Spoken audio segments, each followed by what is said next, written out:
치매 극복의 날을 앞두고 기념식이 열렸습니다. 특히 함께 열린 제1회 치매 예방 사진 공모전에서는 치매 환자인 어머니를 돌보며 겪은 사연을 사진으로 담은 유현주 씨가 복지부 장관상을 받았습니다. 제1회 대한민국 장애인 문화예술 경진대회가 열렸습니다. 이날 행사에서는 전국에서 모인 장애예술인 총 50개 팀이 성악과 한국무용 등 7개 분야에서 수상의 영예를 안았습니다. 지난 7월 시행된 성년 후견 제도가 정착되기까지 갈 길이 멀어 보입니다. 관계자들은 성년 후견 제도가 홍보되지 않고 있으며 신청을 하더라도 절차와 요건이 까다로워 이용이 어렵다고 지적했습니다. 시청자 여러분 안녕하십니까? 복지TV 뉴스입니다. 고령화 사회로 진입하면서 치매 환자가 빠르게 늘고 있는 가운데 서울 도심에서 치매 극복의 날 행사가 열렸습니다. 치매 환자와 그 가족은 물론 시민들을 위한 다양한 체험 프로그램이 개최됐습니다. 조희경 기자가 전해드립니다. 돌아오는 치매 극복의 날을 맞아 16일 삼성동 코엑스에서는 제6회 치매 극복의 날 행사가 열렸습니다. 보건복지부 이영찬 차관의 축하 인사말로 시작된 이날 행사에는 치매 유공자 58명에게 표창상이 수여됐으며 가수 현숙 씨가 치매 홍보대사로 위촉됐습니다. 특히 이날 행사에는 제1회 치매 예방 사진 공모전 시상식이 열렸으며 치매 환자인 어머니를 돌보면서 겪은 사연을 사진에 담은 유현주 씨가 복지부 장관상을 받았습니다. 유현주 씨는 이날 시상 소감 중 아픈 어머니를 떠올리며 눈시울을 적시기도 해 참석자들의 가슴을 뭉클하게 만들기도 했습니다. 현주 씨도 가족의 품에 있고 싶으신가요? 아니요, 저는 제가 치매에 걸린다면 꼭 시설에 보내달라고 말할 겁니다. 왜죠? 저는 이 일을 감당할 수 있지만 다른 사람에게는 견디기 힘든 일일지도 모르니까요. 이날 행사에는 치매 환자들의 사연이 담긴 사진을 전시한 시각체험관뿐만 아니라 청각, 미각, 후각, 촉각별로 오감을 느낄 수 있도록 다양한 체험 프로그램들이 마련됐습니다. 이 밖에도 자가 치매 진단 애플리케이션 체험과 치매 검진이 무료로 제공되기도 했습니다. 이번 행사로 치매에 대한 인식이 전환되길 기대해봅니다. 복지TV 뉴스 조희경입니다. 대한민국 장애예술인재를 발굴해 사회문화 진출의 발판을 마련하기 위한 자리가 열렸습니다. 바로 제1회 대한민국 장애인 문화예술 경진대회인데요. 박정인 기자가 현장에 다녀왔습니다. 장애예술인들의 꿈과 희망, 열정을 느낄 수 있었던 제1회 대한민국 장애인 문화예술 경진대회 시상식이 지난 16일 열렸습니다. 전국에서 모인 장애인 예술인 총 50개 팀이 성악과 한국무용, 대중음악 등 7개 분야에서 수상의 영예를 안았으며 대상에는 성악 부문의 벨라보체 중창단이, 한국무용에는 서울농악교가, 대중음악에는 최효동 씨가 수상을 했습니다. 한편 시상식에는 금관악기 연주와 휠체어 댄스 등 다양한 축하 공연과 함께 성악가 조수미, 지휘자 금난세의 축하 영상 메시지가 상영됐습니다. 첫 발을 내디딘 제1회 대한민국 장애인 문화예술 경진대회를 통해서 장애인 예술인들이 사회 문화적 진출의 발판을 마련할 수 있기를 기대해봅니다. 복지TV 뉴스 박정인입니다. 이번 추석 연휴, 예년보다 길다 보니 부상을 당하거나 응급질환에 걸릴 위험도 커집니다. 고향집 주변의 응급실을 파악해두고 응급의료 정보를 무료 제공해주는 앱을 설치해두면 위급한 상황에서 대처가 한결 쉬워집니다. 보도에 정유림 기자입니다. 명절에는 갑자기 기름진 음식을 많이 먹는 바람에 생기는 급성 위장염으로 응급실을 찾는 경우가 많습니다. 급성 위장염은 복통과 설사, 구토, 고열, 탈수 증상을 동반합니다. 즉시 응급실을 찾아 간단한 응급조치만 받아도 빨리 나을 수 있습니다. 여성들은 간혹 시댁에서 평소 익숙하지 않은 주방도구를 다루다가 다칠 수도 있습니다. 이런 때를 대비해 주변 응급실을 미리 알아둘 필요가 있습니다. 연휴에 문을 여는 의료기관과 약국은 국번 없이 129나 119를 통해 안내받을 수 있습니다. 18일부터는 응급의료정보센터, 중앙응급의료센터, 보건복지부, 각 지역 보건소 홈페이지에서도 확인이 가능합니다. 또 스마트폰에 응급의료 정보 제공 앱을 미리 내려받으면 응급 상황에 활용하기 쉽습니다. 이 앱은 스마트폰 사용자 위치를 기반으로 가까운 응급의료기관, 당직의료기관, 당번 약국의 위치를 지도상에서 보여줍니다. 명절 기간 라식이나 라섹과 같은 시력 교정술을 받는 사람들의 경우 갑자기 안압이 오르는 등 응급 상황에 대비해야 합니다. 언제든 의료진과 연락에 닿을 수 있도록 조치하고 24시간 응급실을 운영하는 안과병원을 알아두는 것도 좋은 대처법입니다. 성묘를 갔다가 벌에 쏘였다면 신용카드로 피부를 긁어주면서 벌침을 제거합니다. 그런 다음 비눗물로 씻어내고 얼음 주머니를 15분간 대주면 통증과 붓기가 가라앉습니다. 만약 벌 알레르기가 있거나 벌에 쏘인 후 두통, 어지럼증, 구토, 호흡곤란이 나타나면 즉시 응급실로 가야 합니다. 독사에게 물리는 사고도 자주 발생하는데 119로 전화해 항독소를 보유한 의료기관을 파악한 후 그곳으로 이동해야 합니다. 복지TV 뉴스 정유림입니다. 시각장애인을 대상으로 표준화된 방식의 점자 금융거래 카드가 이르면 올해 안에 은행이나 카드사별로 나올 것으로 보입니다. 한국은행은 30개 금융사가 참여하는 금융정보화 추진협의회 논의를 거쳐 금융거래 카드 점자 표기 표준을 제정했습니다. 이 표준은 금융사명과 상품명, 카드번호, 유효기간, 보안코드 등 점자 표기 대상과 표기 위치를 규정했습니다. 이에 따라 시각장애인이 은행 자동화기기를 이용하면서 자신의 카드를 식별하지 못해 불필요하게 내던 수수료 부담을 줄일 수 있게 됩니다. 앞으로 장난감 등 어린이용품의 유해 화학물질 사용이 제한됩니다. 환경부는 이 같은 내용의 어린이용품 환경유해인자 사용 제한 등에 관한 규정을 오는 28일부터 본격적으로 시행한다고 밝혔습니다. 사용이 제한되는 화학물질은 다이엔 옥틸 프탈레이트, 다이소노닐 프탈레이트, 트라이뷰틸 주석, 노닐페놀입니다. 트라이뷰틸 주석은 목재 제품 등의 부식 방지 용도로 사용돼 고농도 축적 시 성장 저해와 백혈구 감소 등을 유발하며 노닐페놀은 잉크 성분 등으로 사용돼 장기간 노출되면 기형아 출산과 성조숙증에 영향을 미칠 수 있습니다. 당국은 오는 28일부터 유통 중인 어린이용품을 대상으로 4가지 사용 제한 물질의 기준이 적합한지를 점검할 계획입니다.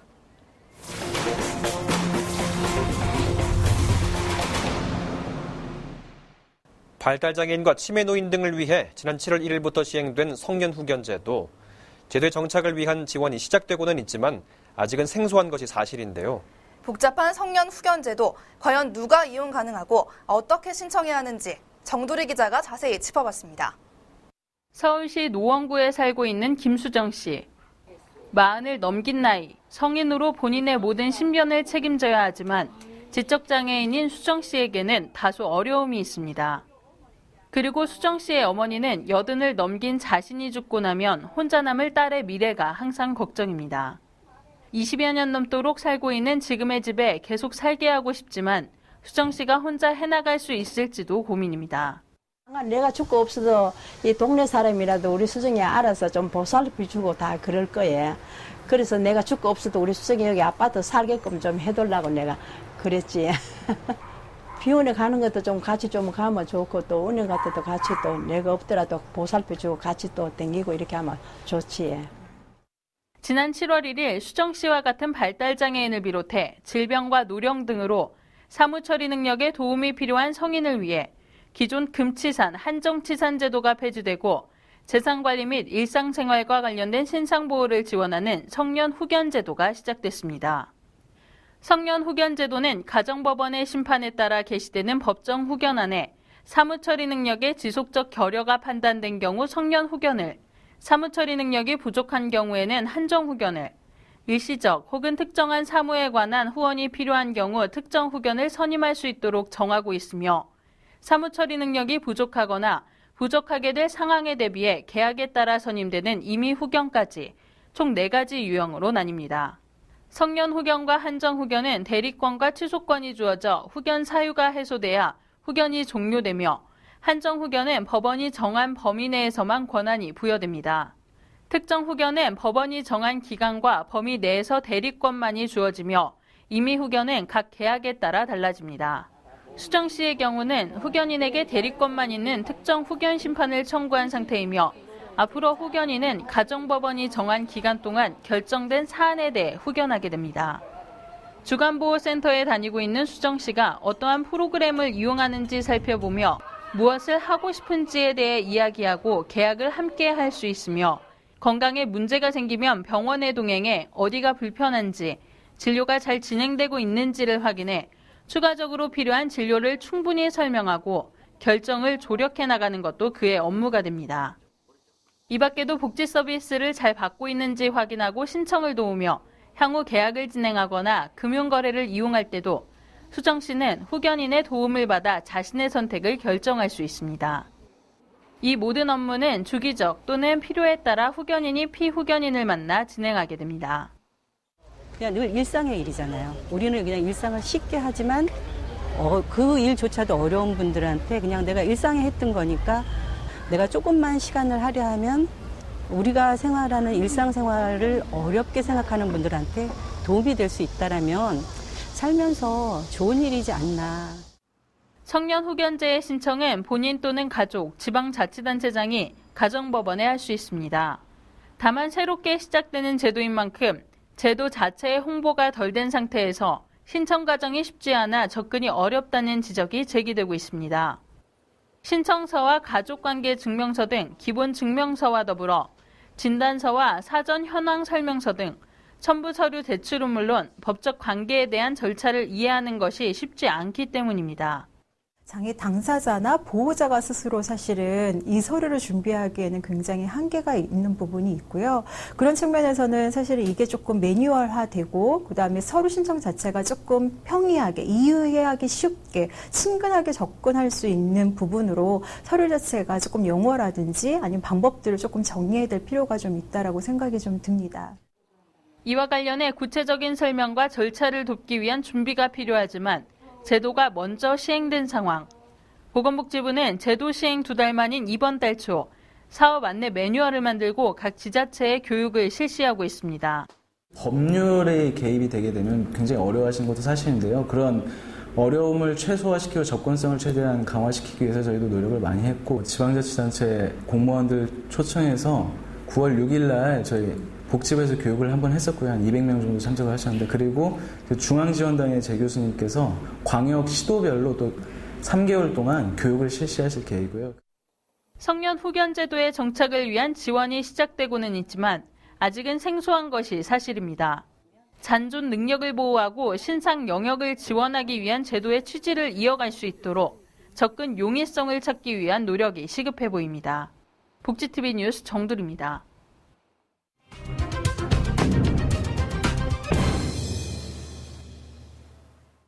저소득층의 주거 안정을 도모하기 위해 도입된 영구임대주택. 오는 24일부터 입주대기자를 모집하는데요. 이번 주 복지신문고에서는 영구임대주택에 입주하려면 어떤 절차를 밟아야 하는지 알아봤습니다. 며칠 전 복지신문고 제작진 앞으로 배달된 편지 한 통. 편지를 보내주신 분은 정신장애로 인해 오랫동안 병원과 시설에서 지내다가 지금은 혼자 쪽방에서 지낸다며 영구 임대 아파트에 입주할 수 있는 방법이 없을까 문의하는 내용이었습니다. 어느 허름한 주택 앞에서 편지의 주인공 정 씨를 만날 수 있었습니다. 정 씨가 사라진 주택 한쪽으로 따라 들어가 보니 조그만 쪽방이 하나가 나타났는데 바로 이곳이 정 씨가 거주하는 곳입니다. 창문이 없으니까 그러니까 어디 바람 통하는 데가 없으니까 습기가 차가지고 그래서 이제 임시 방편을 이렇게 해놓고.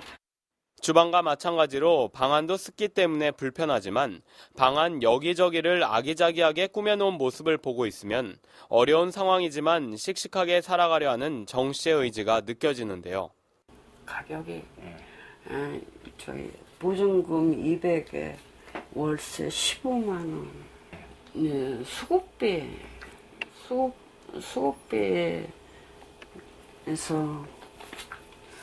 알콩달콩. 전기 장판을 깔자 방바닥이 꽉 차는 좁은 방에서 생활하는 정 씨는 복지관에서 일주일에 한 번씩 주는 반찬으로 생활을 하고 있었는데요. 전기 밥솥을 쓸 때 드는 전기세도 아까워서 밥을 냉장고에 보관하고 있었습니다. 이게 밥통을 오래 두면은 계속 전기량이 나가잖아요. 그래서 비교적 전기가 적게 드는 라디오 듣기와 책 읽기가 정 씨의 오락거리인데요. 두 다리를 뻗고 누울 공간마저도 절박한 정 씨에게는 큰 걱정이 하나 있습니다. 여기도 이제 오래된 집이니까 40년이 넘었다고 그러더라고요. 벼랑간에 그냥 날벼락을 뜩 채집을 준다고 해서 보증금을 올려달라든가 월세를 올려달라든가 노후가 되니까 정말 제 꿈이에요. 근데 꿈은 이루어진다라고 그랬잖아요. 언제 쫓겨나듯 나가야 될지 모르는 불안정한 주거 공간을 벗어나 안정적인 주거 생활을 하려면 어떻게 해야 하는지 복지신문고 제작진이 알아봤습니다. 9월 24일부터 주민센터에서 신청받아요. 주택 공급에 관한 규칙 31조요. 거기에 보면 영구임대 입주 대상자가 다 있거든요. 네. 대표적으로 뭐 기초생활수급자나 뭐 저소득 보험 대상자 이런 분들이죠. LH공사와 SH공사는 오는 9월 24일부터 서울 지역의 영구 임대아파트 입주 대기자를 모집합니다. 입주 대기자 신청 자격에 해당되는 사람 중 영구 임대 아파트에 입주하고 싶다면 살고 있는 동에 주민센터 사회복지 담당 공무원을 찾아가면 됩니다. 서울의 영구 임대 아파트의 경우에는 가구주의 연령이나 세대 원수, 장애 등급, 서울시 거주 기간을 따져 입주 대상자를 선정하게 되는데 한 가지 유의해야 할 점이 있습니다. 영구임대는 입주 대기자를 모집하는 거기 때문에 네. 기존의 대기자가 있어요. 네. 그럼 기존 대기자들이 먼저 가고 나서 이제 이분들도 대기했다가 들어가는 거예요. 공가 생기면. 공가가 있고 대기자가 없으면 바로 들어갈 수도 있고 그런 거예요. 특히 이번 입주 대기자 모집에는 기존 영구임대 아파트의 입주자 퇴거로 인한 물량 3,166가구와 세개 단지 총 448가구에 달하는 신규 영구임대 아파트가 포함되어 있기 때문에 다른 시기보다 많은 사람들이 들어갈 수 있을 것으로 보입니다. 젊은 시절 힘겨운 시간을 보낸 정 씨의 유일한 바람은 보증금이나 월세, 재건축 때문에 쫓겨날 걱정 없이 노후를 보내는 것입니다. 이는 정 씨와 같은 처지에 있는 많은 사람들도 같은 마음일 텐데요. 안정적인 주거, 누구나 보장받아야 하는 권리가 될 수 있길 기대해 봅니다.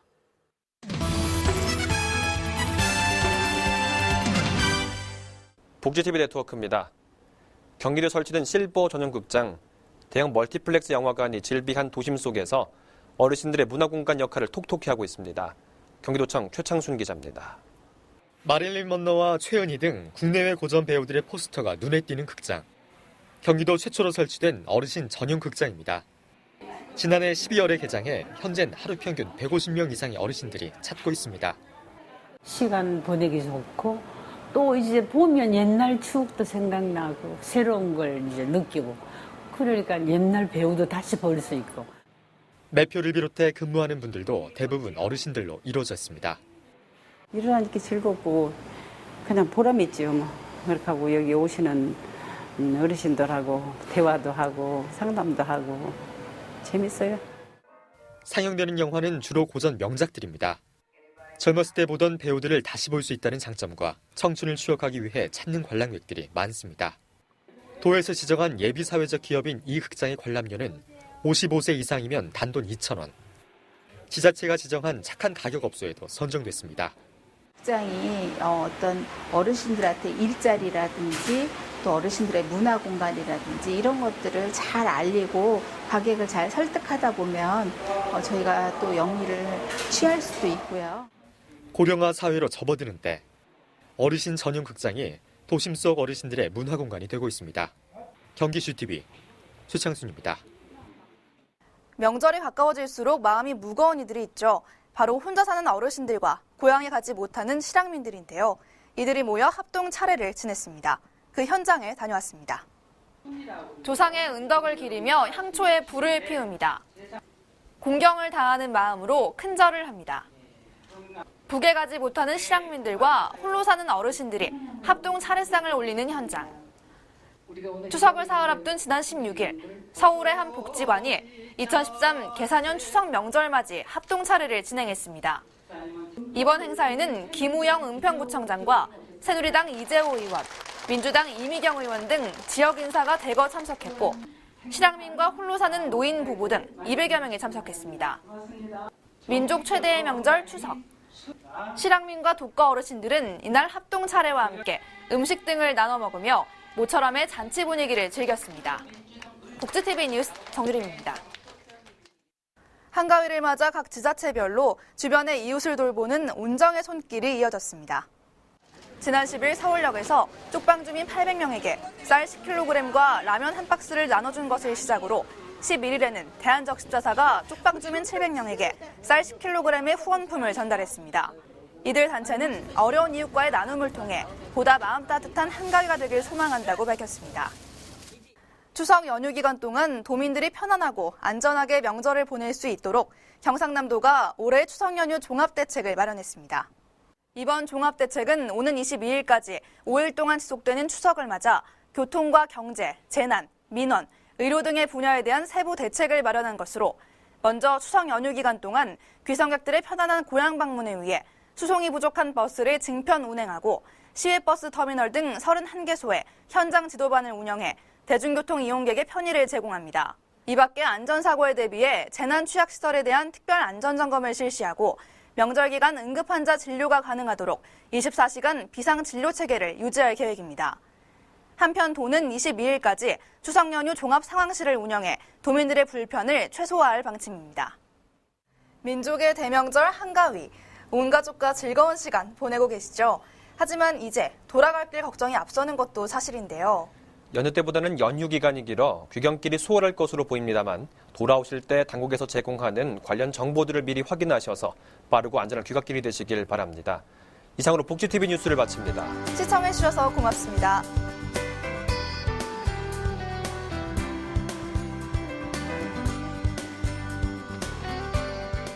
많이 힘들어. 많이 힘들어? 우울해. 고민 있어요. 고민 있어요? 힘들어하는 이들에게 지금 말을 걸어주세요. 당신의 물음표 하나가 생명을 살릴 수 있습니다.